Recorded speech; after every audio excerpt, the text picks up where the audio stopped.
नमस्कार दोस्तों कंप्यूटर और जनजातियों से संबंधित मैंने 3-4 पार्टों की सीरीज बनाई है और इनमें सभी क्वेश्चनों का समावेश कर दिया है जो कंप्यूटर और जनजाति से संबंधित हैं। और यदि आपको वीडियो पसंद आती है तो लाइक कीजिए, शेयर कीजिए और सब्सक्राइब कीजिए। साथ ही साथ बेल आइकन को दबा लें ताकि नई वीडियो का नोटिफिकेशन आप तक पहुंचता रहे। तो आगे बढ़ते हैं। क्वेश्चन नंबर 1 देखिए, सीडी से आप क्या कर सकते हैं। तो सीडी से जो कर सकते हैं हम वो सी पार्ट करेक्ट आंसर है, पढ़ और लिख सकते हैं।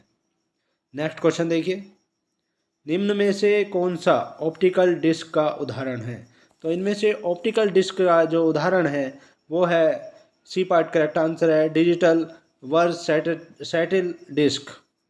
वर्सैटिल डिस्क है ये, डिजिटल वर्सैटिल डिस्क है, सी पार्ट करेक्ट आंसर है। नेक्स्ट क्वेश्चन देखिए, कौन सी डिवाइस प्रोग्राम और डेटा के बीच का अंतर समझ सकती है। तो कौन सी डिवाइस प्रोग्राम और डेटा के बीच का अंतर समझ सकती है। तो इनमें से जो करेक्ट आंसर है वो है माइक्रो प्रोसेसर है, sorry, D part correct answer है। माइक्रो प्रोसेसर होती है वो, डी पार्ट करेक्ट आंसर है। नेक्स्ट क्वेश्चन देखिए, डीवीडी का उदाहरण है। यानी डीवीडी जो होती है पहले चलती थी, अब बहुत ही कम है ये, लेकिन कंप्यूटर में यूज की जाती है। तो डीवीडी का जो उदाहरण है वो है optical disk. C part correct answer है, ऑप्टिकल डिस्क। नेक्स्ट क्वेश्चन देखिए, कंप्यूटर की प्रमुख मेमोरी को कहा जाता है। तो कंप्यूटर की प्रमुख मेमोरी को कहा जाता है, वो कहा जाता है एक तो प्राइमरी मेमोरी, और दूसरा इंटरनल मेमोरी ये भी कहा जाता है, और तीसरा प्राइमरी स्टोरेज। तो ये सभी कहा जाता है, यानी इसका डी पार्ट जो है करेक्ट आंसर है, डी पार्ट करेक्ट आंसर है, यानी ये सभी। नेक्स्ट क्वेश्चन देखिए, डिस्क को ट्रैकों और सेक्टरों में विभाजित करने की प्रक्रिया क्या है। ट्रैकों और सेक्टरों में विभाजित करने की जो प्रक्रिया है वो कहलाती है formatting. C part correct answer है, वो फॉर्मेटिंग कहलाती है। नेक्स्ट क्वेश्चन देखिए, निम्नलिखित में से क्या स्टोरेज डिवाइस का उदाहरण नहीं है। तो स्टोरेज डिवाइस का जो इनमें से उदाहरण नहीं है वो है डी पार्ट करेक्ट आंसर है, रैम नहीं है। रैम ये स्टोरेज डिवाइस का उदाहरण नहीं है। बाकी ये फ्लॉपी, हार्ड डिस्क और सीडी ये स्टोरेज डिवाइस के उदाहरण हैं। नेक्स्ट क्वेश्चन देखिए, फाइल सिस्टम स्थायी रूप से संग्रहण में रहता है। तो फाइल सिस्टम स्थायी रूप से संग्रहण में जो रहता है वो रहता है, सी पार्ट करेक्ट आंसर है, सेकेंडरी में संग्रहण में रहता है। नेक्स्ट क्वेश्चन देखिए, डीवीडी क्या है। डीवीडी जो होती है वो, उसका मीनिंग जो होता है वो होता है डिजिटल वीडियो डिस्क, यानी बी पार्ट करेक्ट आंसर है, डिजिटल वीडियो डिस्क होती है। नेक्स्ट क्वेश्चन देखिए, सीपीयू के लिए सामान्य करता है। सीपीयू के लिए जो सामान्य करता है वो है एएलयू,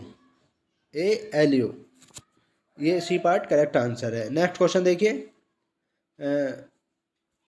क्वेश्चन नंबर 11, पनियान तथा इरोला जनजाति किस राज्य में निवास करती है। तो पनियान तथा इरोला जनजाति तो निवास करती है, वो करती है केरल में, सी पार्ट करेक्ट आंसर है। नेक्स्ट क्वेश्चन देखिए, दफला और सिंहपो जनजातियां किस प्रदेश में पाई जाती हैं। तो दफला और सिंहपो जनजातियां जो पाई जाती हैं वो पाई जाती हैं अरुणाचल प्रदेश में, डी पार्ट करेक्ट आंसर है। नेक्स्ट, लेपचा तथा भूटिया जनजातियों का निवास क्षेत्र कहाँ है। लेपचा तथा भूटिया जनजातियों का जो निवास क्षेत्र है वो है सिक्किम में, ए पार्ट करेक्ट आंसर है, सिक्किम में है ये, ए पार्ट करेक्ट आंसर है। नेक्स्ट क्वेश्चन देखिए, निम्नलिखित केंद्र शासित प्रदेशों में से ओजो जनजाति के लोग किसमें रहते हैं। तो ओजो जनजाति के जो लोग रहते हैं वो रहते हैं अंडमान और निकोबार द्वीप समूह में, ए पार्ट करेक्ट आंसर है। नेक्स्ट क्वेश्चन देखिए, आदिवासी समूह सहारिया का संबंध किस राज्य से है। तो आदिवासी समूह सहारिया का जो संबंध है वो है राजस्थान राज्य से, सी पार्ट करेक्ट आंसर है। नेक्स्ट, निम्नलिखित में से कौन सी एक राजस्थान की जनजाति नहीं है। तो इनमें से कौन सी राजस्थान की जनजाति नहीं है। देखिए, भील भी है, मीणा भी है, ये डोगरी नहीं है, सी पार्ट करेक्ट आंसर है, डोगरी नहीं है, और सहारिया भी है।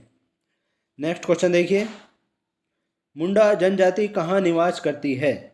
मुंडा जनजाति जो निवास करती है वो करती है झारखंड में निवास करती है। ये बी पार्ट करेक्ट आंसर है। नेक्स्ट क्वेश्चन देखिए, भील जनजाति मुख्य रूप से निवास करती है। तो भील जनजाति जो मुख्य रूप से निवास करती है वो राजस्थान में भी और गुजरात में भी और मध्य प्रदेश में भी, यानी इन तीनों के सीमावर्ती क्षेत्रों में निवास करती है। डी पार्ट करेक्ट आंसर है। नेक्स्ट क्वेश्चन देखिए, कुकी जनजाति के लोग कहाँ रहते हैं? तो कुकी जनजाति के जो लोग रहते हैं वो रहते हैं मणिपुर में। ए पार्ट करेक्ट आंसर है, मणिपुर में रहते हैं। नेक्स्ट क्वेश्चन देखिए, गारो खासी तथा जयंतिया जनजातियाँ किस राज्य में निवास करती हैं? गारो खासी तथा जयंतिया जनजातियाँ जो निवास करती हैं वो करती हैं मेघालय में। डी पार्ट करेक्ट आंसर है। नेक्स्ट देखिए, क्वेश्चन नंबर 21, आओ जनजाति किस राज्य से संबंधित है? तो आओ जनजाति जो संबंधित है वो है असम से। बी पार्ट करेक्ट आंसर है। नेक्स्ट क्वेश्चन देखिए, गौड़ जनजाति का निवास क्षेत्र कौन सा है?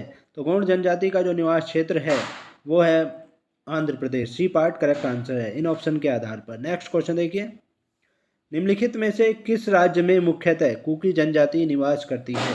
तो कुकी जनजाति तो मुख्यतः निवास करती है, वो पहले भी क्वेश्चन आया था, ये मणिपुर में निवास करती है। ये पार्ट करेक्ट आंसर है। नेक्स्ट क्वेश्चन देखिए, भारत की सबसे बड़ी जनजाति कौन सी है? तो हमारे देश की सबसे बड़ी जनजाति जो है वो है गौड़। गौड़ जनजाति सबसे बड़ी है। नेक्स्ट क्वेश्चन देखिए, निम्नलिखित में से कौन सी जनजाति मौसमी प्रवास से संबंधित है? यानी मौसमी प्रवास का मतलब होता है कि मौसम के अनुसार अपना स्थान बदलती रहती है। तो ऐसी जनजाति है इनमें से Bhotia. B part correct answer है। नेक्स्ट क्वेश्चन देखिए, क्वेश्चन नंबर 26, चैनवू जनजाति किस प्रदेश के निवासी हैं?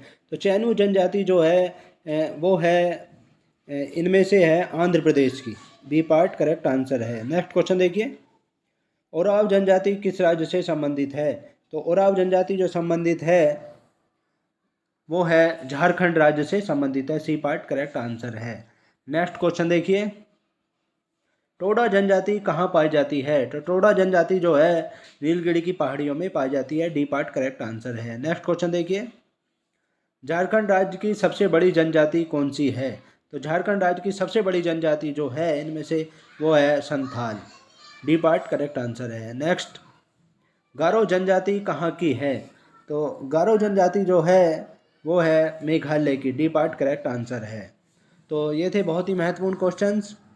नेक्स्ट पार्ट में आपसे फिर मुलाकात होगी, तब तक के लिए जय हिंद जय भारत। Thanks so much.